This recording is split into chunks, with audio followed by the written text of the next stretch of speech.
What up, you guys? Thank you for clicking on this video. So as you can tell by the title, I'm combining two topics into one video, something I haven't really done in a while. But first topic that I want to cover in this video is something that in the community I've noticed, and I'm sure a lot of you out there know this, and some of you watching this video probably are Bumblebee haters. It really did start during the first movie or the second movie around that time when Bumblebee was the main character. He couldn't talk right like the regular characters in the movie. And then on top of that, because of how popular the character was with kids, we got repaint on top of repaint every wave, and it just got worse by the time Dark of the Moon came out. And it got to the point where around 2011, 2012, all these Bumblebee figures just started sitting in the stores. They started shelf warming. And that's really when people noticed, like, Bumblebee, Hasbro, y'all gotta scale back a little. This character is getting annoying. And I was like that too. I mean, I still kind of am. I'm really not the biggest Bumblebee fan, honestly. But I like him more than I did 10, 15 years ago when all this stuff was going on, you know? It was still going on in Age of Extinction in the last night, but it was toned down a little bit, which was good. But obviously by that time it was too late with how the stuff was going with the movies and how Hasbro was handling the quality of the toys back then. So, I mean, there really was no saving those last two Bayverse movies, even if they did scale back Bumblebee some. Especially in those movies too. Like, Bumblebee wasn't like the main character for the robots in those two movies, especially Age of Extinction. I mean, in the last night, Bumblebee did have a little bit of a larger role. He was second in command to the Autobots. He was the leader of the Autobots when Optimus was gone in space looking for the creators. So he was probably the main character for the robots. But he still wasn't, like, at the forefront like he was in the first three, I'd say. Which was good, but obviously we know how all that ended. And I just wanted to make this video talking about all this and kind of giving you guys my thoughts on the history of this over the last 15, almost 20 years now, which is freaking insane. And I think it is valid, some of the criticisms and the hate the Bumblebee character gets, especially with how popular he's been and overused in canon with Transformers since the first 2007 movie. I feel like the only time in modern iterations Bumblebee has been done right was during Transformers Animated, honestly. I mean, you look at how that character was handled, it really feels like a perfect modern representation of Bumblebee from 2008.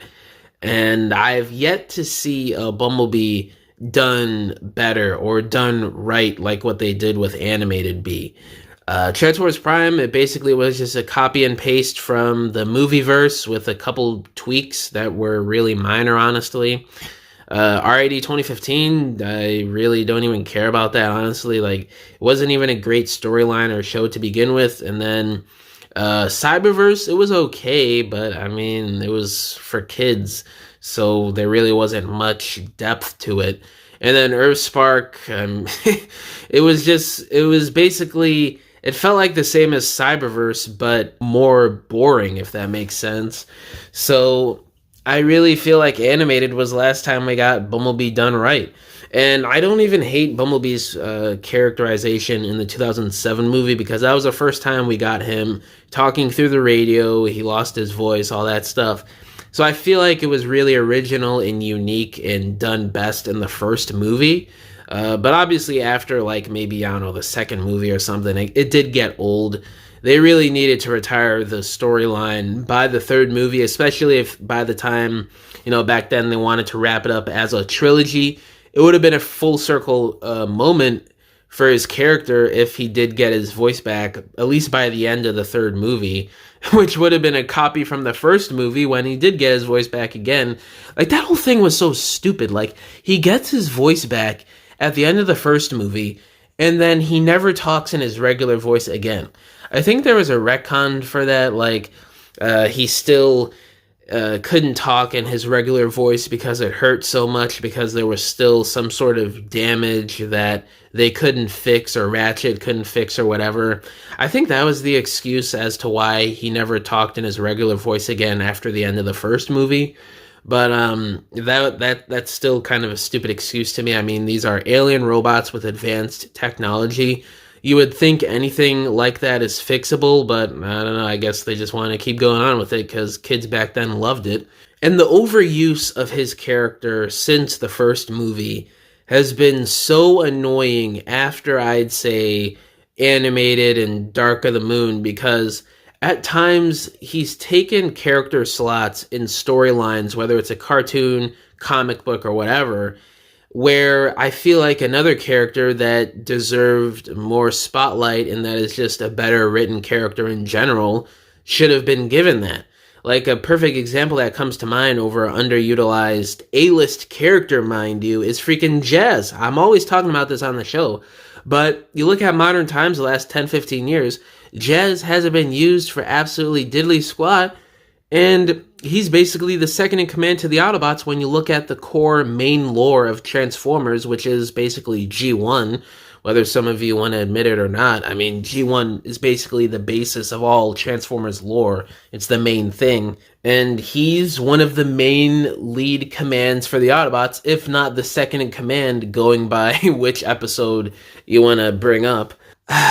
And Bumblebee taking that spot a few times in canon over the years, the last 10 years, with already 2015, the Last Night film, and I'm probably forgetting some other stories recently, but those are the two main ones I could think of where Jazz would have been so perfect. I mean, well, probably not with The Last Night since he already died, but I don't know, with the continuity at that point with those movies, they could easily just bring him back and say, make up some dumb excuse as to why he was brought back. But all in all, in terms of how his character was used so heavily and basically wrong after the first movie, coupled with him being overused in media after he blew up in popularity, whether it's the cartoons or comics, I really feel like a lot of the hate over the years for Bumblebee is justified because he's either been overused or he hasn't been used correctly and he just becomes a nothing character or he's completely annoying. So, but then there's also stuff where, I mean, chill out on Bumblebee that I see online sometimes, but for the most part, I do understand the Bumblebee hate, and I do agree with a lot of it. And I don't know, I'm still kind of a little bit of a Bumblebee hater, honestly. So, and on to the next topic of this video, Cyberworld being on YouTube only. That we got word on this yesterday. I made a video on it, covering it a little bit, but I was delving more into some other news from the show that happened, so I want to make more of a dedicated topic video on this. I don't know how bad or good this is going to be in the long run. Obviously, we're just now hearing about this, but if I were to assume and speculate on where the future could go later on this year and obviously years ahead, I feel like this is the beginning of Hasbro potentially never putting Transformers cartoons on regular television like a Nickelodeon and Cartoon Network ever again, honestly. You know, Earthspark didn't do good on Nickelodeon at all. Cyberverse, it was almost non-existent on Cartoon Network. So it seems like they've been kind of phasing it out little by little as the years go on, since around 2019, I'd say. So I'm not too surprised by this, especially with the rise of YouTube again the last couple of years. I mean, YouTube has really become a staple in the 2020s like we've never seen before in the 2000s or the 2010s. I feel like YouTube is still the king of video content, even though you want to look at IG Reels or TikTok. I feel like people use YouTube the most, and I'd say second is probably TikTok. So I feel like in terms of that, they are making the right decision, making Cyberworld YouTube only. I mean, it's cheaper for Hasbro, and plus, you're probably going to get more traction on YouTube than just putting it on cable. I don't know, maybe Hasbro took a page out of Transformers fans with how popular stop-motion series have been from fan channels the last 5 or 6 years. We've seen a resurgence in that again. Whether it's just regular YouTube channels like mine or whatever other Transformers YouTuber you want to throw out there that's successful here on YouTube, getting a bunch of views and people watching the videos and becoming fans off of your videos, which is pretty cool. Hasbro sees all this. They have a marketing team, and they have a social media team, I'm pretty sure too. So they're seeing all this and they're probably making decisions based off of that a little bit too. I'm not going to say that's the main reason, but I wouldn't be surprised if that's one of the main reasons, you know. From a perspective of a business standpoint and also reach as cheap as possible, I understand where they're coming from in 2025 at this point. It just is what it is. YouTube is absolutely massive at this point. Everybody is using it more than ever. But in terms of the quality of cartoons going forward and how much Hasbro wants to shell out for new media for Transformers is the real question, with how Chris Cox has been talking the last year with moving more so into technological stuff, video games, AI and stuff like that. So I feel like this is a part of them scaling back in a way that we may never go back to. And it may be a sad thing. I don't know. I'm really just speculating here on what this could mean. Obviously, I'm not going to try and spin this into something completely negative and throw you guys for a loop, but it is something we have to consider and think about here, judging by sort of the unique circumstance that we're in with Cyberworld being basically YouTube only, it seems like. So I don't know, guys. I feel like from certain standpoints, the way you look at it nowadays, it's a good decision. But also from other sides, it could be a thing of we don't know if this is going to have negative impacts on how Hasbro makes new media content for Transformers going forward in terms of the quality and how much they want to spend time on it and shell out money, you know. But yeah, guys, let me know down in the comments below, how do y'all feel about Cyberworld only being on YouTube?